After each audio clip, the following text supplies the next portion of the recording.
Tonight, I bring greetings, as always, in the most precious, powerful, and bountiful name of our motherland, Al Kebulan, Mama Africa, in the sacred spirits of our most gracious ancestors, and in a prayer for oneness, hope, and prosperity for all African people upon the face of Mother Earth.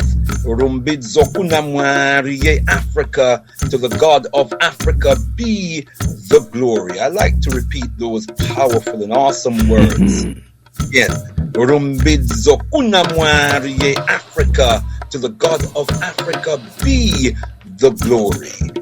To the God of Africa be the glory for Galaxy Radio, the only brainwashing station. To the God of Africa, through the spirits of Mukuru, our great ancestors, be the glory. For Africa speaks with Al Kebulan on Galaxy Radio. To the God of Africa, through the spirits of Mukuru, our great ancestors, be the glory. For Project 6264, raising African spirituality to a higher level. Yes, beloved brothers and sisters, sons and daughters of Africa, we are rescuing and reconstructing African culture. African culture, which is the collective personality of our people manifested in our natural and complete way of life. We understand, beloved brothers and sisters, that culture is the glue that binds a people together. And we understand in the context of African people that our spirituality is the adhesive, the binding agent in that glue that keeps us together in mind, body, and spirit. Yes, beloved brothers and sisters, this is Project 6264, raising African spirituality to a higher level, evoking the awesome spiritual forces of our motherland, our ancestors, the wisdom of our ancestors, the traditions of our ancestors.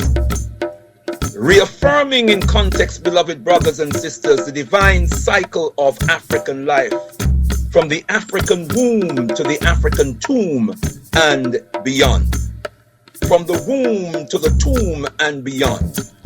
Taking control of the 360 degrees of the African life cycle. We say again, from the womb to the tomb and beyond. Taking control of every degree of that cycle of African life. So we say, let the circle be unbroken and let the healing begin. Let the circle be unbroken and let the healing begin. The circle is unbroken insofar as we, Africans, are in control. We, Africans, have mastery over every degree of the cycle of African life, from the womb to the tomb and beyond. Thus will the healing of the African mind and the African body and the African spirit truly begin. Thus will the healing of the African being gain its momentum.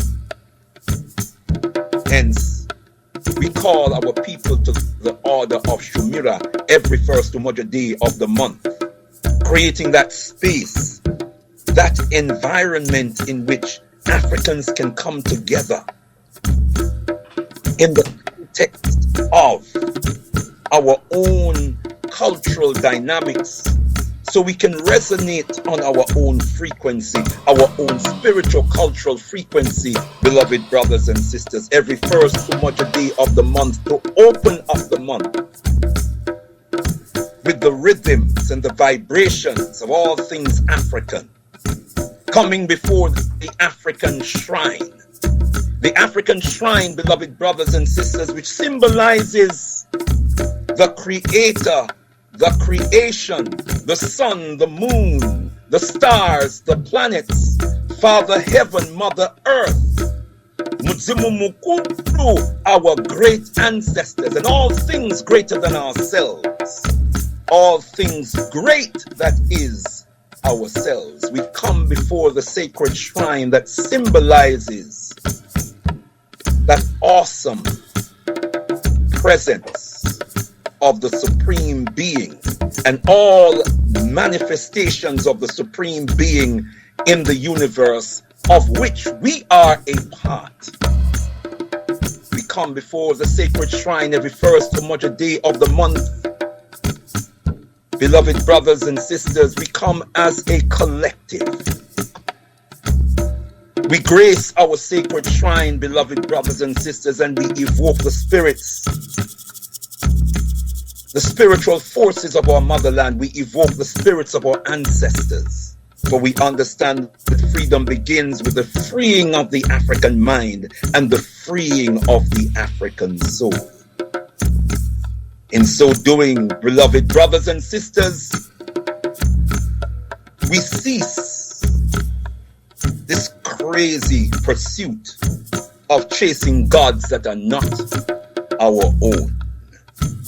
In so doing, we answer, beloved brothers and sisters, the command of Baba Dessalines, Jean-Jacques Dessalines, who says, throw away the image of the white man's God, who has so often brought us to tears. And listen, listen, listen.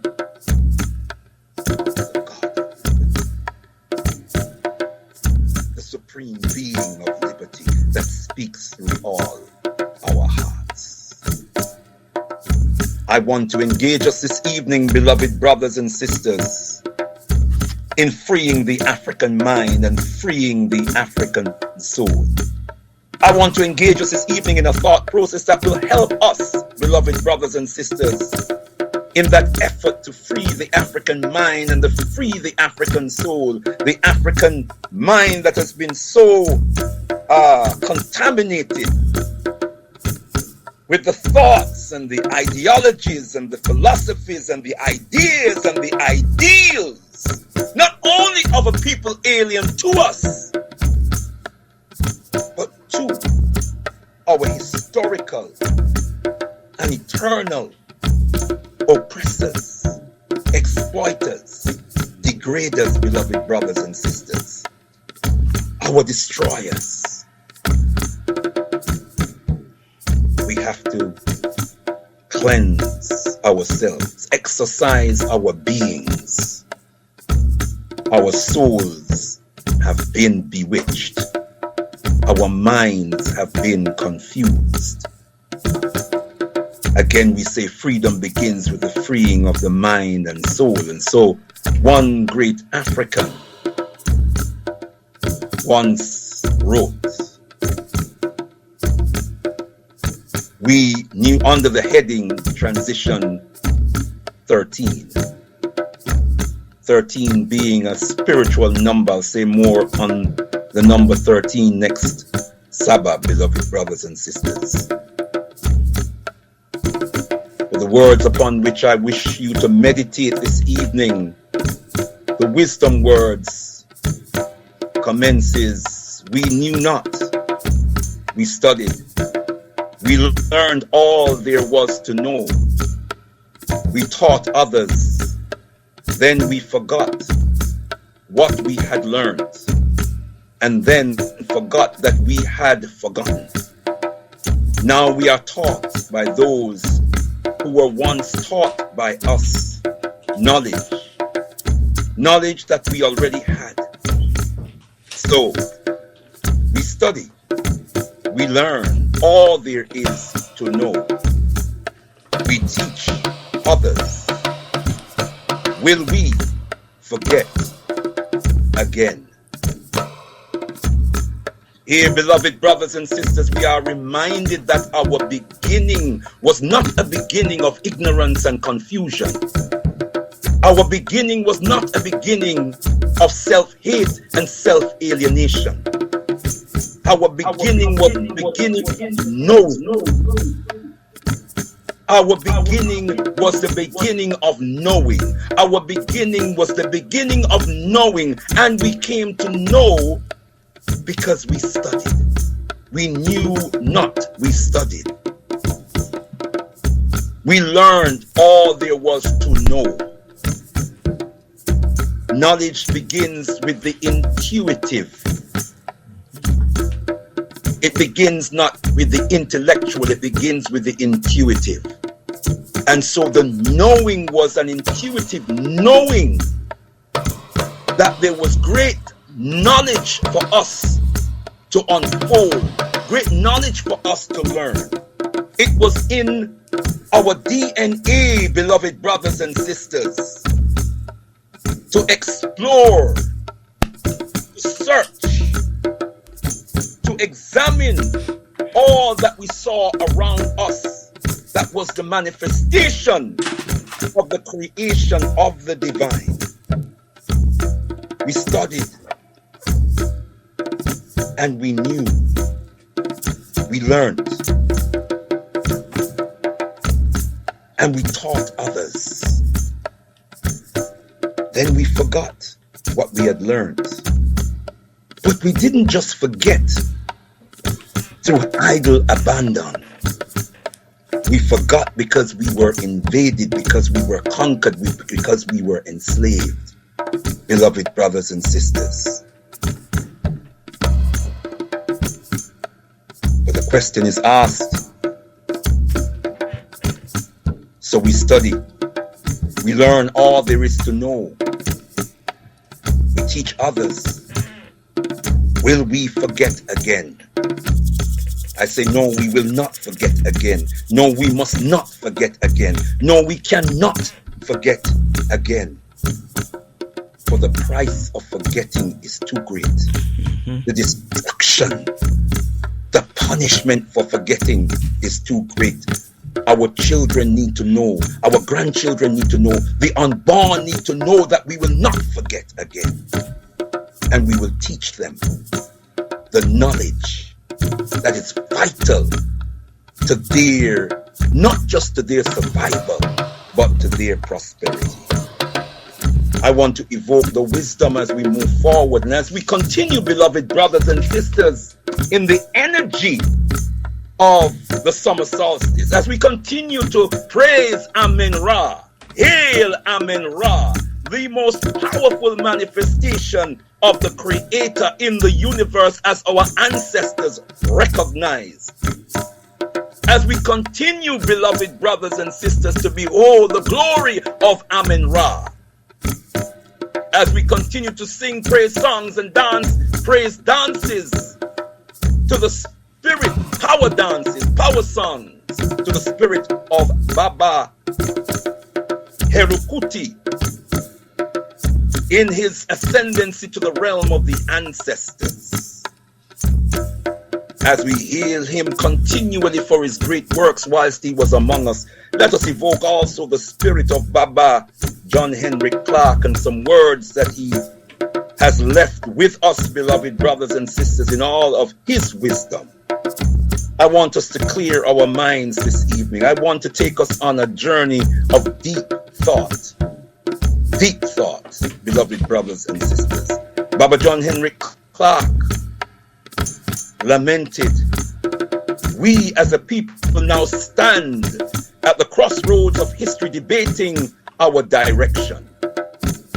We have been at this crossroads many times, but this is the most critical time. We've had in the past some golden opportunities, and we're a people who suffered from a sort of political naivety, and we're a people who've been under siege for over 3,000 years. No other people, he says, in history have had to take the pressure that we have had to take, mainly because we have always had and still have something the world wants, can't do without, and don't want to pay for. We have not dealt with our friends or our enemies, internally or externally. And to deal with this, we have to deal with three basic meetings in history. The people of the sun, Western Asia, met the people of the sun, Africa. Then the people of the sun met the people of the ice, Europe. Those temperaments did not go well then, they do not go well now. Once you deal with your humanity and exclusive original cultural base, which is the original base for all people, and stop copping out into the fakery of somebody else's humanity, you can give life back to the world. In case you haven't noticed, beloved brothers and sisters, the world is on a doom and a death path as we speak. Wars and rumors of wars, because the forces of Urubu, Isfet is in charge. And where Isfet is in charge, Ma'at must be restored. For Ma'at to be restored, Herukuti, beloved brothers and sisters, must be evoked.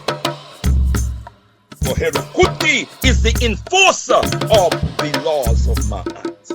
Let's go back to the wisdom words of Baba John Henry Clark. He says, once you understand the nature of our institutions that has in it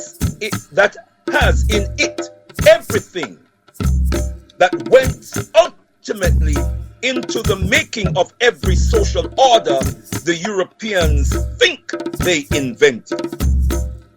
Once we look at ourselves as the basis of Western culture, and once we look at our humanity and how we have misused our humanity, then we can restore it to ourselves and subsequently restore it to the world.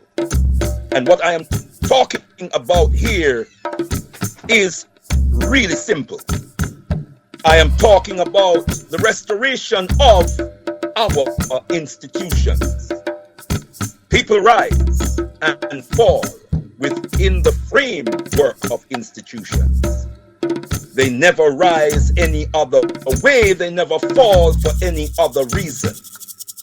The institution is the container of the spirit and soul of a people. Let me say that again. The institution is the container of the spirit and soul of the people. And once you lose your container, you are at the mercy of other people. Listen good, beloved brothers and sisters, and this is why we say we must institutionalize African spirituality. Let me reiterate those powerful wisdom words of Baba, the warrior scholar Baba John Henry Clark. The institution is the container of the spirit and soul of the people. And once you lose your container, you are at the mercy of other people, or the mercilessness of other people. For history has shown that they have no mercy. They have never shown us any mercy. They never will show us any mercy, beloved brothers and sisters. And so we have to be awake to the reality, as Baba John Henry Clark bid us to do. We have some confusion about Europe and European people, European culture, and European ideology. The Europeans have their minds made up about something you're not too clear about. They're very clear about it. Whoever rules this world, it's going to be one of them. They're clear about that, he says. Be it one of us who is a communist, one of us who is a capitalist, one of us who is a fascist, but it's going to be one of us, one of them. You're not too clear about that. You think that some of them are going to save you. They have no commitment to save you. Liberating movements never came out of Europe. Liberating people never came out of Europe. And as we say those words, let me illuminate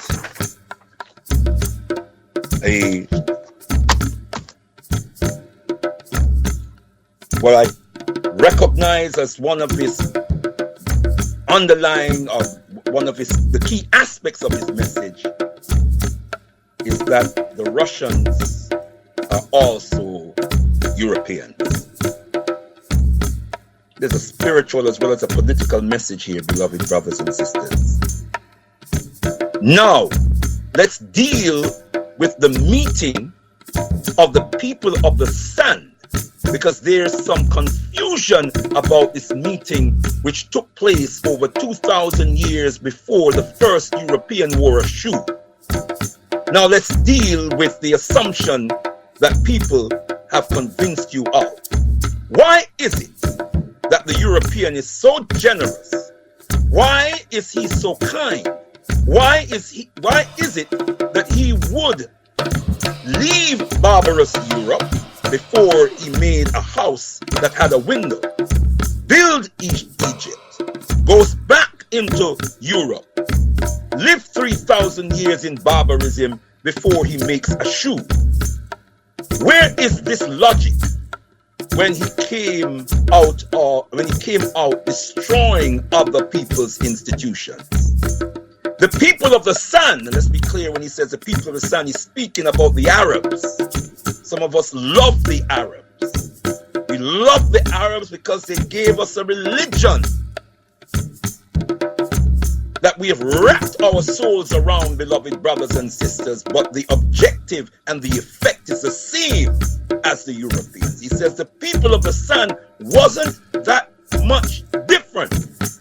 The invader, listen carefully, the invader destroys your institutions. Then the invader laughs at your God. And then the supreme achievement, the invader makes you laugh at your God. And when you laugh at your God, they need no prison walls to contain you. This is why, beloved brothers and sisters, we have Project 62, 64, raising African spirituality to a higher level. Because the invader invaded us, destroyed our spiritual and cultural institutions that informed all other aspects of our lives. Then the invader mocked and laughed at our gods, at our concept of the divine, let's say. We only use the word God for convenience and for communication purposes. But the ultimate achievement, Baba John Henry Clark says, the invader makes you laugh at your God. We've turned our back on our concept of the divine. We've turned our back on Mzuma Mokuru, our ancestors. The natural connection between us and the supreme creator of the universe. That's the ultimate achievement of the enemy, to make us laugh at our concept of divinity. And when he says, laugh at your gods, it is our African-centered way of perceiving of the divine creator of the universe and seeing divinity in ourselves and ourselves in divinity. So when we laugh at our gods, we are laughing at ourselves. We are laughing, we are mocking the very concept of African divinity, which is ultimately the essence of African being. I'm almost there, beloved brothers and sisters. Now I have, not back to the words of Baba John Henry Clark, now I have often said that there is need for a cultural revolution. We say a spiritual cultural revolution, but it's the same thing. He says there is need for a cultural revolution in the African world.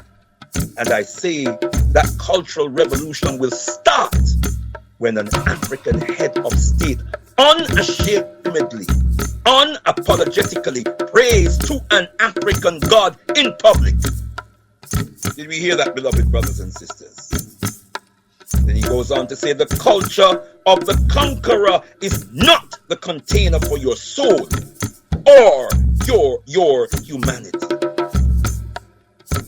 I'm going to pause there. There's just one other paragraph, but because of time, I'm going to pause there. But let me read that sentence again. The culture of the conqueror is not the container for your soul or your humanity. We have to return to our way, beloved brothers and sisters. When we come to our shrine at Shumira, we chant, return to the way, return to the way, return to the way. African people, return to the way. Reclaim your history, return to the way. Reclaim your culture, return to the way. Reclaim your gods, return to the way. Reclaim your ancestors, return to the way. Reclaim your rituals, return to the way. Reclaim your ceremonies, return to the way. Reclaim your language, return to the way. Reclaim your names, return to the way.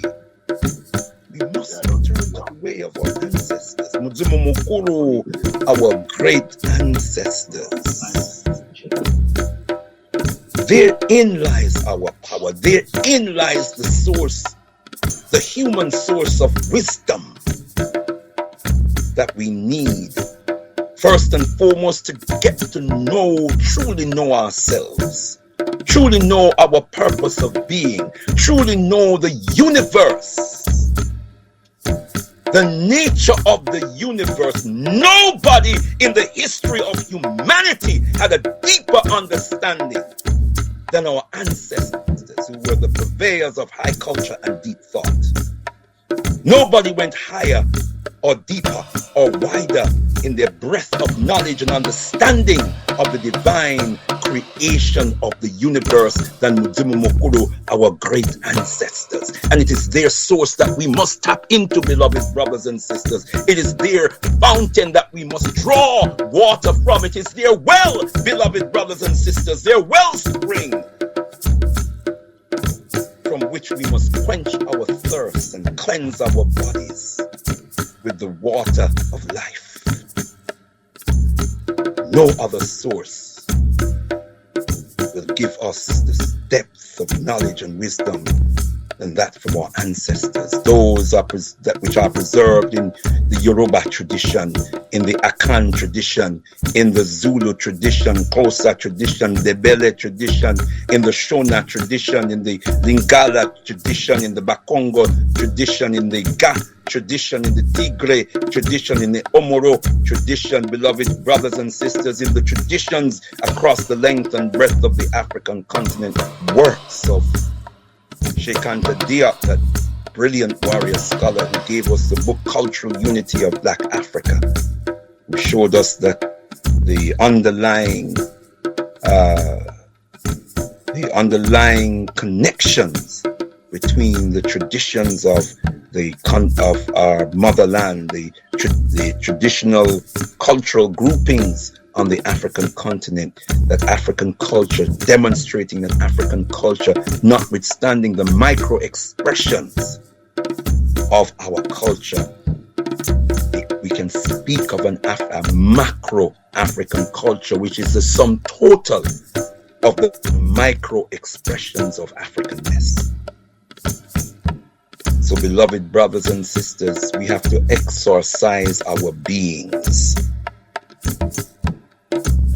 remembering the words, and I'm closing, beloved brothers and sisters, in the wisdom words, the awesome wisdom words of Baba Yusuf Ben Yokyanan, religion is the deification of a people's culture. Listen, beloved brothers and sisters, therefore religion empowers the people in whose culture the religion is expressed. We've already said culture is the collective personality of a people manifested in their natural and complete way of life.